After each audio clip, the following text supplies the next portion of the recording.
Bonjour et bienvenue, ici le Ch'ti, bienvenue sur la chaîne de la luxure. On va sortir un petit peu du monde des jeux vidéo et de la nouvelle technologie, quoique ça ressemble beaucoup, puisque ce sont des histoires qui affectent absolument tous les pans de la société, hein, la censure, les changements de titre, de nom, l'oubli du contexte, tout ça, on voit ça dans justement les jeux, hein. Je viens de faire une vidéo justement sur la censure chinoise, où on essaye d'effacer un pan de l'histoire. Notamment là, c'était les événements de la place Tiananmen dans un jeu vidéo qui faisait référence. Allez le voir, c'est une de mes précédentes vidéos du jour. Et donc là, aujourd'hui, eh bien, on l'a appris dans Le Point. C'est le roman d'Agatha Christie et la célèbre romancière policier qui s'intitulait donc 10 petits nègres et qui donc va changer de nom et n'aura plus le nom. Alors, je ne sais pas s'il donne évidemment le nouveau nom qu'aura le titre, mais voilà. Alors, de quoi s'agit-il? Les 10 petits nègres ne s'appellent plus ainsi. Le célèbre roman policier d'Agatha Christie paraît au mois d'octobre en France dans une nouvelle version sous le nom Ils étaient 10. Bon, effectivement, c'est moins offensant comme titre. Comme le rapportent nos confrères de RTL, le texte révisé bannit ainsi le mot nègre, cité 74 fois dans la traduction originelle datant des années 1940. Une correction qui était nécessaire selon James Pritchard, arrière-petit-fils de la romancière britannique. Alors, il ne change pas seulement le titre, il change aussi le texte qu'il y a dedans, il change tous les mots offensants en des nouveaux mots. Alors, je ne sais pas ce qu'ils mettent dedans, mais bon. Quand le livre a été écrit, le langage était différent et on utilisait des mots aujourd'hui oubliés. C'est ça pour moi qui est malheureux, justement. Le langage était très différent, oui, l'époque était très différente, le contexte était très différent, mais pour moi, justement, il faut garder ça. Je vais expliquer juste après pourquoi, ne vous emballez pas. Soutient ainsi RTL, celui qui dirige la société propriétaire des droits littéraires et médiatiques des œuvres d'Agatha Christie. Mon avis, c'est qu'Agatha Christie était avant tout là pour divertir et elle n'aurait pas aimé l'idée que quelqu'un soit blessé par une de ses tournures de phrases. Ça a du sens pour moi, je ne voudrais pas qu'un titre qui détourne l'attention de son travail. Si une seule personne ressentait cela, ce serait déjà trop. Nous ne devons plus utiliser des termes qui risquent de blesser, ajoute James Pritchard. Je ne suis pas convaincu qu'elle aurait accepté qu'on change son texte. Mais bon, ça, c'est un autre problème. Personne ne peut vraiment parler en son nom. Bon. Un chamboulement culturel. La France était l'un des derniers territoires dans le monde qui avait continué à utiliser le mot nègre pour l'appellation du livre d'Agatha Christie. Aux États-Unis, le roman est apparu sur le titre And Then There Was None, There Were None, qu'on peut traduire en français par Il n'en restait qu'un. Quoi? Ah non, je rappelle que none, alors même pour ceux qui parlent pas forcément bien anglais, none c'est aucun, c'est pas un. Il peut en rester qu'un ou il n'en restait qu'un, c'est Highlander, il a confondu le gars. Non, là c'est et il n'y en avait plus en fait. Et il n'y en avait plus. Voilà, plutôt la traduction plus littérale, bref. Une autre édition américaine était également parue avec le titre 10 petits indiens, 10 Little Indians. Du coup, je sais pas si c'est moins offensant, puisque aux États-Unis, il l'appelait 10 petits indiens au lieu de 10 petits nègres. Connaissant l'histoire des États-Unis, je suis pas convaincu que ce soit mieux en fait, mais bon, bref.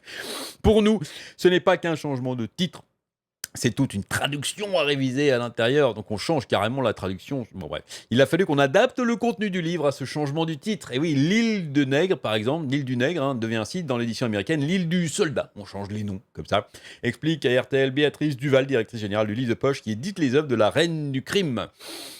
Le changement de titre de 10 petits nègres, l'un des romans les plus vendus dans le monde avec plus de 100 millions d'exemplaires, comme quoi, même si le titre paraît offensant, eh bien, il est quand même bien vendu, le truc. Bon. C'est un très bon livre, c'est une très bonne histoire, c'est passionnant. Agatha Christie, c'est absolument magnifique. C'est une pionnière, enfin, c'est magnifique du roman policier, c'est superbe. Même si on a l'impression que c'est un peu vieux, c'est quand même lisez, essayez-en vous allez voir, c'est magnifique.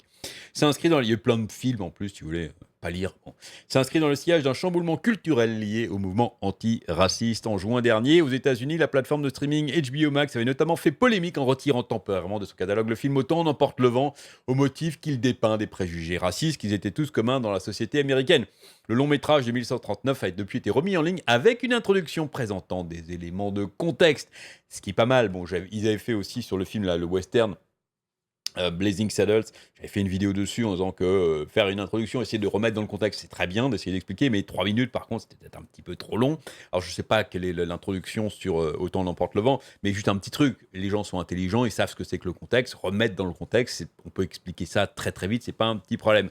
Et donc ils changent un petit peu tout malheureusement dans le texte ici, et c'est un petit peu un petit peu dommage malheureusement, d'autant qu'on a vu que, ça peut prendre des tournures un petit peu excessives, hein. J'avais fait une vidéo sur Alien et Predator où là, le mec était carrément dans un délire. Les films sont absolument pas ne véhiculent absolument pas de clichés racistes, mais il y en avait quand même quelqu'un qui disait: «Est-ce qu'on doit faire interdire ces films sous prétexte que quelqu'un le dit?» Bon là, c'est vrai que le mot nègre, c'est plus évident parce que c'est devenu une insulte raciste. Ça, non, ne faut pas le nier. C'est effectivement c'est devenu une insulte raciste. Les mots changent de signification. C'est la langue évolue, la langue est malléable, la langue est voilà, c'est devenu une insulte raciste. Pour autant, est-ce qu'il faut changer de titre? Eh bien, je ne le pense pas. Alors, l'auteur de l'article a raison, hein, le titre a été maintes et maintes fois changé de par le monde, hein. Ici, si on va sur la page Wikipédia, c'est marqué, hein. Déjà, rien qu'en 1939, en fait, pardon, 1940 aux États-Unis, ils avaient changé le titre parce qu'ils pensaient que c'était trop offensant en 40, hein. C'est quand même il y a très, très, très longtemps, surtout dans le contexte, justement. En 1940, là où j'habite actuellement aux États-Unis, ils avaient encore l'idée de faire brûler des croix et bref, hein. Connaissait un petit peu tout ça et donc ça a changé énormément, mais à Londres, par exemple, en Angleterre, c'est resté pendant très longtemps et on a vu ici, je crois que le dernier, c'était 77 ici en édition anglaise et la France était un des derniers à garder le titre originel et le texte originel et je vais citer cet article et je vais essayer de vous expliquer un petit peu pourquoi je pense qu'il faut absolument garder le titre originel et le texte en l'état justement, pour essayer, eh bien, qu'on n'oublie pas. Pourquoi Amazon vend-il toujours 10 petits nègres donc d'Agatha Christie? C'était un article de 2016. Déjà, bon, à l'époque, ça fait tous les ans, ça revient en général, ce petit truc. Éliminons une chose, nous dit l'auteur de cet article, quand je demande au PDG d'Amazon pourquoi Amazon est toujours répertorié sur son site à vendre le crime classique d'Agatha Christie qu'il a fait avec son nom d'origine racialement offensant. Ce n'est pas encore un autre, comment dire, un autre PC, par contre, alors ça, je veux dire, une personne qui crie pour la censure d'un classique du crime bien aimé. Bref. En fait, dit-il, je me suis résolument opposé à la demande il y a quelques années de se débarrasser du classique intemporel de Mark Twain. Et oui, Mark Twain a eu des problèmes aussi, puisque dans son bouquin, et c'est bien dit ici par l'auteur de l'article, Les aventures de Huckleberry Finn, qui est une œuvre immensément connue de par le monde, il utilise le mot nègre d'innombrables fois et l'un de ses personnages principaux s'appelle Nigger Jim. Et oui, c'est Nègre Jim. Ah, Jim le Nègre, s'il vous plaît. C'est le nom en fait du personnage dans ce bouquin. J'ai dit alors que c'était beaucoup de bruit pour rien parce que Mark Twain n'était pas raciste. Le but du livre était de montrer la laideur et la méchanceté de l'esclavage et pour ce faire, il devait utiliser le langage raciste le plus brut de son époque. Le contexte est très important, c'était un bouquin dans lequel il dénonçait les méfaits de l'esclavagisme et du racisme en utilisant justement à dessein un langage très fleuri et très brut finalement pour bien choquer, pour montrer que c'était caca, c'était pas bien. Voilà. Ce Huck Finn, et l'analyse est très juste, ce Huck Finn ne reflétait pas seulement l'époque, mais était un beau joyau poétique et littéraire dont les lecteurs, petits et grands, pouvaient apprendre et admirer pour son contenu historique et artistique et sa qualité. Et de toute façon, le retirer des bibliothèques et des programmes était la censure dans sa forme la plus crue et la plus laide. Donc là, je trouve qu'il fait une très bonne analyse sur le bouquin de Mark Twain. Cependant, et là, il fait une analyse différente pour le bouquin d'Agatha Christie, et c'est là où je vais être en désaccord. Le bouquin d'Agatha Christie pardon, et la vente d'Amazon, cependant, est d'une autre couleur. Le mot en N n'est pas enterré dans le roman pour un effet littéraire supplémentaire, c'est le titre de la couverture en caractère en gras. On le voit quand même que dans le texte, il y a 74 itérations du fameux mot en N, donc ça sert quand même. Il y a quand même des noms. L'île, pourquoi changer le nom alors que dans Mark Twain, c'est les noms aussi.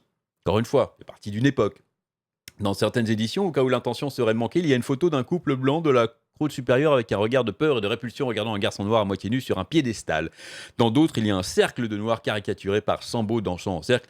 Christie a basé le titre sur un poème raciste avec cette chanson. Et justement, c'est là où je veux en venir, vous allez voir. C'est effectivement, Lady Potinex c'est passé d'un poème, d'une chanson en fait, d'un ménestrel, je ne sais plus exactement la source et la racine, mais le poème c'est ça. 10 petits garçons nègres sont sortis pour dîner, l'un s'est étouffé, et puis il y en avait 9. 2 petits nègres assis au soleil, l'un s'est frisoté, puis il y en a eu un. Un petit garçon nègre est parti tout seul, il est sorti et s'est pendu, puis il n'y a eu aucun. Ce poème est effectivement complètement immonde. C'est un truc, le petit garçon nègre qui se pend tout seul. Bon, on a compris à quoi ça faisait référence, évidemment. C'est un poème justement immonde et immensément raciste. C'est vrai, C'est tout à fait vrai. Le titre était clairement destiné à choquer et à flatter le sentiment raciste dominant de l'époque. Cela n'avait absolument aucun rapport avec le scénario du roman. Mais c'est justement là où je suis en complet désaccord, c'est que tout ça, ce sont des témoignages. C'est mon problème avec le fait de tout lisser ici, c'est que on en vient complètement, progressivement à tout trivialiser. C'est-à-dire que il faut garder pour moi les choses choquantes, justement. Il faut garder tout ça parce que c'est un témoignage de l'époque. Aujourd'hui, justement, quand on lise tout et quand on essaye de changer les mots, de tout, de tout abandonner, de changer les titres, les textes, eh bien, quelqu'un qui, grandit dans cette génération ne va plus lire de choses choquantes, ne va plus regarder de choses choquantes. Il va juste voir des trucs complètement lissés, complètement bon bref et du coup, toute cette période, en fait, tout ce souvenir, tous ces témoignages vont être complètement oubliés et on en vient complètement à trivialiser les choses. Mark Twain justement dans son livre, et il le fait très bien. Heureusement qu'on n'a pas censuré Mark Twain, heureusement, parce que mais il faut tout garder. Expliquer en fait que le roman d'Agatha Christie, ça vient le titre vient de là et montrer ce texte. À la limite, pourquoi pas faire une page de garde, hein, dans le bouquin en disant: «Ça vient de là, c'est choquant, mais c'est l'époque, c'est comme ça» et oui, c'était comme ça à l'époque, c'était immonde et donc il faut s'en souvenir. Il faut se souvenir de la radicalité et de la terreur et comment dire? Je perds mes mots, mais de la violence absolue, en fait. Parce que si on oublie ça, bon, on va se dire à la fin, au bout d'un moment, que bah, c'était une petite. Bon, allez, les Noirs, ils ont été un petit peu maltraités à l'époque, mais bon, hein, ça va, c'est passé maintenant. Non, non, non, il faut le devoir de mémoire de tout de l'esclavagisme, c'est très, très, très important. Il faut choquer les gens avec ça, justement, pour qu'ils s'en souviennent. Et on en vient, quand on choque plus les gens et quand on lise comme ça et que tout devient trivial, tout est à la même place, tout est pareil, tout se vaut, eh bien, on en vient à ce que je disais dans une de mes précédentes vidéos sur TikTok. On en vient à des jeunes qui ne comprennent plus la gravité en fait des choses et qui font des petites vidéos toutes amusantes avec des petites lumières sympathiques en essayant d'imiter des victimes de l'Holocauste. Ils disaient: «Oh, je suis morte dans un camp de concentration, c'était pas bien». Quand on voit ça en tant que personne d'une certaine génération, ça choque énormément parce qu'on dit: «Mais comment ils peuvent faire ça?» Là, on en vient exactement à la même chose. La même chose. Bientôt, je sais pas, il y aura des gens qui vont traiter l'esclavage d'une manière: «Bon, ouais, ça va, c'était pas». Il faut pour moi absolument garder, il ne faut pas censurer tout ça.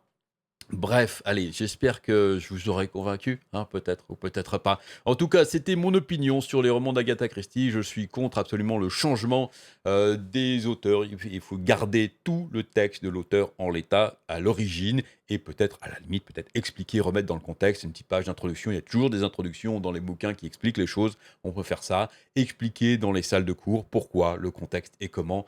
C'est tout. Voilà, et je pense que c'est très bien. Éduquons les gens au lieu de leur prendre la main et de tout lisser et de tout, avant de leur mettre des choses dans les mains, avant de tout polir pour essayer, attention, hein, on veut pas te choquer, donc voilà, on a tout changé, on a changé les trucs qui peuvent choquer, donc maintenant tu peux le lire. Non, c'est, non. Allez, amusez-vous bien et à très bientôt.